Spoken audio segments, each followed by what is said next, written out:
নমস্কার, দেখছেন talk to Bangla. আমি অভিষেক রয়েছে আপনাদের সাথে। এই মুহূর্তে যে খবর নিয়ে উপস্থিত হয়েছে, অ্যাপস্টিন ফাইল সেটা প্রকাশিত হলো। আপনারা শুনেছেন নিশ্চয়ই কম বেশি যে দেশের নরেন্দ্র মোদী সরকার যেটা চলছে সেটা পর্যন্ত বেকায়দায় পড়ে যেতে পারে অ্যাপস্টিন ফাইল আমেরিকায় যদি সঠিকভাবে রিলিজ হয়। এবং সেই রিলিজের ফার্স্ট ফেজটা অলরেডি হয়ে গিয়েছে 19শে ডিসেম্বর, এবং 19শে ডিসেম্বর সেই অ্যাপস্টিন ফাইল রিলিজ হওয়ার পর থেকে আমরা পর শুধু নোটস সংগ্রহ করছি সারাদিন যাবত যে অ্যাপস্টিন ফাইলে আদপে কি কি উঠে এসেছে, এবং ভয়ঙ্কর কিছু তথ্য উঠে এসেছে। শেষ পর্যন্ত এই ভিডিও দেখবেন আপনারা যারা দেখছেন, এবং অবশ্যই আপনাদের সোশ্যাল হ্যান্ডেলে শেয়ার করুন এই ভিডিও, যাতে আরো মানুষ এই সম্বন্ধে জানতে পারেন। বাংলা ভাষায় কিংবা হিন্দি ভাষাতেও মেইনস্ট্রিম মিডিয়াতে এই ধরনের খবর কিংবা যে খবরগুলো খুব বেশি উঠে আসে না, সেরকম একটা খবরের মধ্যেই অ্যাপস্টিন ফাইলের যে তদন্তটা সেটা কিন্তু উঠে এসেছে। এবং যে অ্যাপস্টিন ফাইলের মধ্যে যে যে ছবিগুলো উঠে এসেছে, প্রাক্তন আমেরিকান প্রেসিডেন্ট বিল ক্লিনটন তার ছবি উঠে এসেছে। তার পরবর্তীতে বর্তমান আমেরিকান প্রেসিডেন্ট ডোনাল্ড ট্রাম্প তার ছবি উঠে এসেছে। তার সঙ্গে মাইকেল জ্যাকসন তার ছবি উঠে এসেছে, এবং বিল গেটস তার ছবি উঠে এসেছে। কে নেই? পর পর পর পর সবার ছবি উঠে এসেছে। এবং সবচেয়ে গুরুত্বপূর্ণ তথ্য দিচ্ছে গ্রোক। গ্রোক আপনারা জানেন যে একটা এআই জেনারেটেড কিছু খবর তারা দেয়, এবং তার সঙ্গে অবশ্যই সেখানে জিজ্ঞেস করলে সমস্ত উত্তর তারা বের করে আনে। সেখান থেকে তারা উত্তর যা দিচ্ছে, ভয়ঙ্কর উত্তর। সেখানে নরেন্দ্র মোদী সরকার নড়ে যাওয়ার মতন একটা পরিস্থিতি পর্যন্ত তৈরি হতে পারে, তেমন কিছু তথ্য দিচ্ছে গ্রোক। সমস্তটা সামনে আসবে, এবং সমস্তটা এই ভিডিওতে যতদূর পর্যন্ত আমরা তথ্য সংগ্রহ করতে পেরেছি আপনাদের সামনে রাখবো। এবং অ্যাপস্টিন ফাইলটা যদি সম্পূর্ণ ভাবে সামনে মানুষের আসে, সেটা খুব একটা যে ভারতবর্ষের কেন্দ্রীয় সরকারের জন্য খুব একটা সুখকর পরিস্থিতি হবে না, সেটুকু আজকের ফার্স্ট ফেজ সেটা বেরোনোর পরেই অন্তত বলা যায়। কেন বলছি এই কথা, শেষ অবধি দেখুন, ভিডিওটা বুঝতে পারবেন। এবং সম্পূর্ণ সারা পৃথিবীর থেকে যারা একদম পূজ্য ব্যক্তিত্ব, তাদের আসল চেহারাটা কি, সেই চেহারাটা সামনে উঠে আসছে কোথাও গিয়ে এই জেফ্রি অ্যাপস্টিন তার যে ফাইলটা এফবিআই সামনে রেখেছে। সেই ক্ষেত্রে বিভিন্ন ছবি দেখাবো, বিভিন্ন তথ্য সামনে আনবো।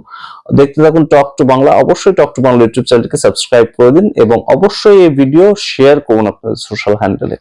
আর প্রথমেই বলি যে বিল ক্লিনটন প্রাক্তন আমেরিকান প্রেসিডেন্ট ছিলেন। তিনি 2006 সালে ভারতবর্ষে এসেছিলেন। 2006, আজ থেকে 19 বছর আগেকার কথা।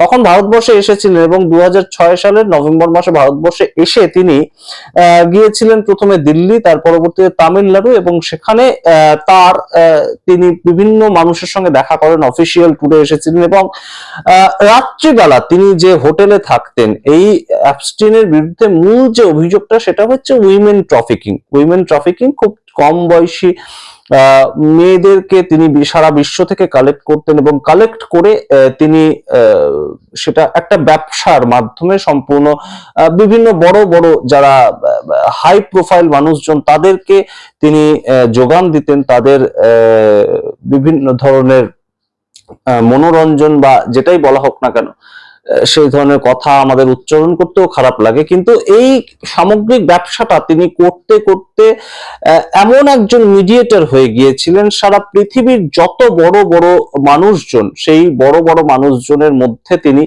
পৌঁছে গিয়েছিলেন, তার সোর্স পৌঁছে গিয়েছিল, এবং তার সঙ্গে সমস্ত বড় বড় মানুষজনের ছবি পর্যন্ত ছিল। এবার আপনাদেরকে জানাই, একটা ছবি আপনারা দেখতে পাচ্ছেন, সেখানে দেখতে পাচ্ছেন বিল ক্লিনটনকে একটা ওয়ার্ম বাথ টাব, তিনি সেখানে সুইমিং করছেন, এবং সেখানে তার সঙ্গে দুজন মহিলাকে দেখা যাচ্ছে। এই দুজন মহিলার মধ্যে একজন হচ্ছে খুব নাবালিকা, কম বয়সী নাবালিকা, যার মুখটা এফবিআই ঢেকে দিয়েছে। আরেকজন হচ্ছেন ঘিসলেন ম্যাক্সওয়েল। এই ঘিসলেন ম্যাক্সওয়েল হচ্ছেন অ্যাপস্টিনের তৎকালীন সময়কার গার্লফ্রেন্ড, এবং গার্লফ্রেন্ড ছিলেন তিনি সামগ্রিক ব্যবসাটা কন্ট্রোল করতেন। এবং এই জেফ্রি অ্যাপস্টিনের হয়ে তিনি বিভিন্ন জায়গা থেকে মহিলাদেরকে কালেক্ট করে আনতেন। খুব খারাপ লাগছে এই কথা বলতে, কালেক্ট করে আনতেন, কিন্তু এটাই তাদের ব্যবসা ছিল। এবং সেই ব্যবসাটা তিনি করতেন মরক্কো থেকে, ফ্রান্স থেকে, রাশিয়া থেকে, ইউক্রেন থেকে, লন্ডন থেকে, সমস্ত জায়গার থেকে কম বয়সী 14 থেকে 17 বছরের মহিলাদেরকে মূলত ধরে আনা হতো, এবং তাদেরকে দিয়ে বিভিন্ন ধরনের মনোরঞ্জনের কাজ করানো হতো, এবং সেটা সঙ্গে যুক্ত ছিলেন এই ম্যাক্সওয়েল, এবং ম্যাক্সওয়েল 2006 সালে এই বিল ক্লিন্টন তার সঙ্গে ভারতবর্ষে এসেও ছিলেন, এবং তার সম্পূর্ণ ইমেল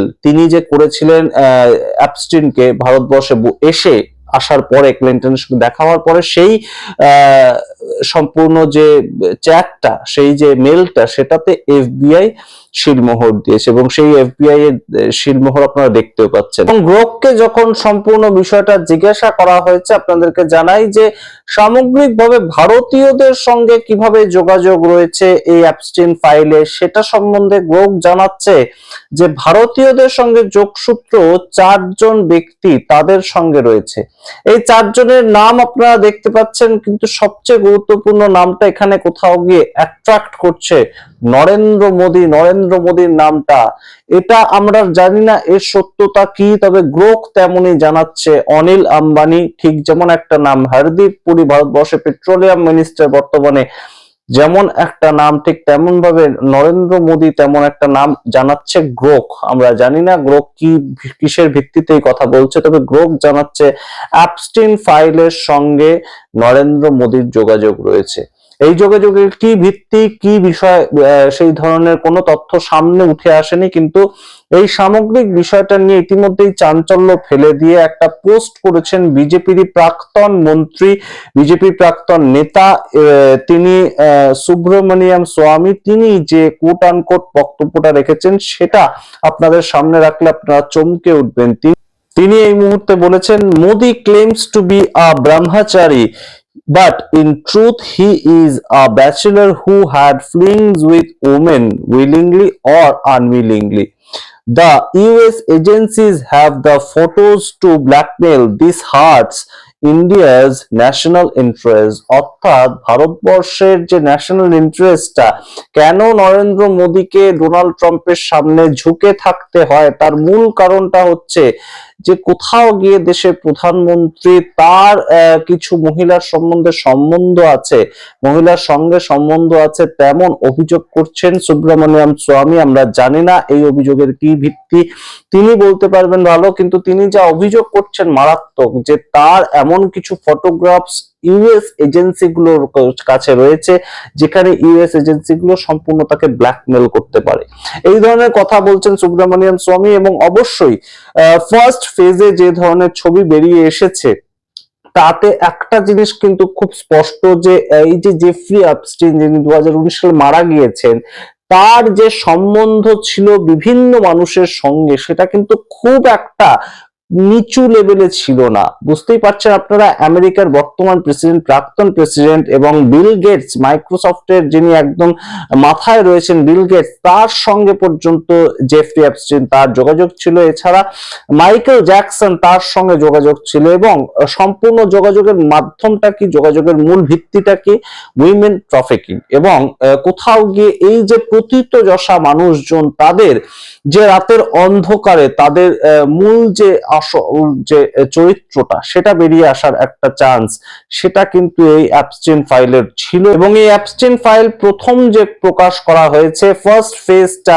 তার মধ্যে থেকে 500 খানা পেজ অলরেডি ব্ল্যাক করে দেওয়া হয়েছে। যে ছবিটা আপনারা দেখতে পাচ্ছেন তার মধ্যে বিভিন্ন রকম ডকুমেন্টস আছে, কিন্তু ডোনাল্ড ট্রাম্পের কাছাকাছি থাকা কাশ পাটেল, যিনি এফবিআই এর বর্তমান ডিরেক্টর, যার নির্দেশে, যার আওতায় এই অ্যাপস্টিন ফাইলের সম্পূর্ণ বিষয়টা প্রকাশিত হয়েছে, তিনি কোথাও গিয়ে চাননি যে এই সামগ্রিক ঘটনাটা ডোনাল্ড ট্রাম্পের বিরুদ্ধে যাক। এবং ডোনাল্ড ট্রাম্প সরকার ইতিমধ্যেই কিন্তু এই অ্যাপস্টিন ফাইলটাকে নিজেদের ততটাই বের করেছে যতটা তারা সহ্য করতে পারবে। অর্থাৎ ডোনাল্ড ট্রাম্পের এই সমস্ত ছবি বেরিয়ে আসলে খুব একটা ডোনাল্ড ট্রাম্পের ক্ষতি হবে না, কারণ ডোনাল্ড ট্রাম্প এই সমস্ত নিয়ে খুব একটা ভাবিত নন। কিন্তু আরো গুরুত্বপূর্ণ কিছু তথ্য ছিল অ্যাপস্টিন ফাইলে, যেগুলোকে এই ধরনের ডিলিট করে দেওয়া হয়েছে, ব্ল্যাক করে দেওয়া হয়েছে, সেটা নিয়ে এখনো পর্যন্ত কিন্তু বিভিন্ন রাজনৈতিক মহলে চাপানোতর চলছে। এবং গ্রোক যে তথ্য সামনে এনেছে, সেটা নিয়ে কিন্তু আরো গুরুত্বপূর্ণ কিছু বক্তব্য উঠে আসছে, যে 2019 সালে ভোটের আগে এই জেফ্রি অ্যাপস্টিন তিনি নরেন্দ্র মোদীর সঙ্গে দেখা করতে চেয়েছিলেন। সেই দেখা শেষ পর্যন্ত হয়েছে কি হয়নি আমরা জানি না, তবে দেখা করতে চেয়েছিলেন, এবং সেই সূত্রে মুহূর্তেই কি নরেন্দ্র মোদীর নাম জড়িয়ে পড়লো আমরা জানি না। শেষ পর্যন্ত এই অ্যাপস্টিন ফাইলের মাধ্যমে আর কি কি উঠে আসবে, তবে হরদীপ পুরী তার নামটা কিন্তু একদম সঠিকভাবে উঠে আসছে।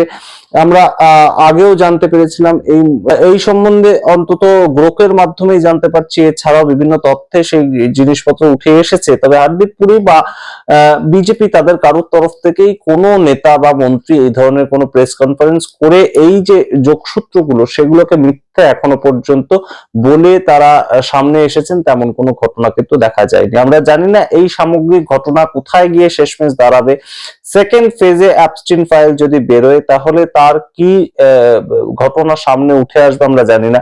তবে এই যে সামগ্রিকভাবে বিল ক্লিনটন তার যে ছবি উঠে এসেছে, তিনি যখন ভারতে আসছেন, ভারতেও তাকে বিভিন্ন হোটেলে তিনি যখন থাকছেন তখন বিভিন্ন ভাবে তাকে মনোরঞ্জন করার জন্য পৌঁছে যাচ্ছেন এই অ্যাপস্টিন, যে তার গার্লফ্রেন্ড, তৎকালীন গার্লফ্রেন্ড ম্যাক্সওয়েল, যিনি এখন 20 বছরের কারাবাসে দিন কাটাচ্ছেন, সেই ম্যাক্সওয়েল পৌঁছে যাচ্ছেন ভারতে, এবং ভারতে এসে তিনি মহিলাদেরকে পাঠাচ্ছেন বিল ক্লিনটনের মনোরঞ্জন করার জন্য। এই বিষয়গুলো যখন সামনে উঠে আসে তখন অবশ্যই কিন্তু ভারতের সঙ্গে কোনো না কোনো যোগসূত্র জেফ্রি অ্যাপস্টিনের ছিল, এবং বর্তমান সরকারের সঙ্গে হয়তো কোনো যোগসূত্র ছিল, সেই সম্বন্ধে বিভিন্ন ধরনের প্রশ্ন উঠে আসে। আমরা জানি না শেষ পর্যন্ত এটা কোথায় গিয়ে দাঁড়াবে এবং জল কত দূর গড়াবে, মোদী সরকারের আদপে গায়ে কোনো আঁচ লাগবে কিনা। তবে যদি লাগে তা কিন্তু বেশ খানিকটা জল ঘোলা হবে এই নিয়ে, তার কারণ প্রাক্তন কংগ্রেসের একজন মুখ্যমন্ত্রী তিনি বলেই দিয়েছিলেন যে নরেন্দ্র মোদী সরকার এই মুহূর্তে টলমল করবে অ্যাপস্টিন ফাইলটা সামনে প্রকাশিত হলে। সেই রকম কোনো ঘটনা এখনো ঘটেনি, তবে গ্রোক যা বলছে তা যদি সত্যি হয়, শেষ পর্যন্ত প্রমাণিত হয়, তবে অবশ্যই চাপ রয়েছে নরেন্দ্র মোদী সরকারের। সমস্তটা জানালাম আপনাদের। আপনারা সামগ্রিক ঘটনা শুনে আপনাদের মতামত কমেন্ট বক্সে কমেন্ট করুন। দেখতে এখন টক টু বাংলা, অবশ্যই টক টু বাংলা ইউটিউব চ্যানেলকে সাবস্ক্রাইব করে দিন। ধন্যবাদ।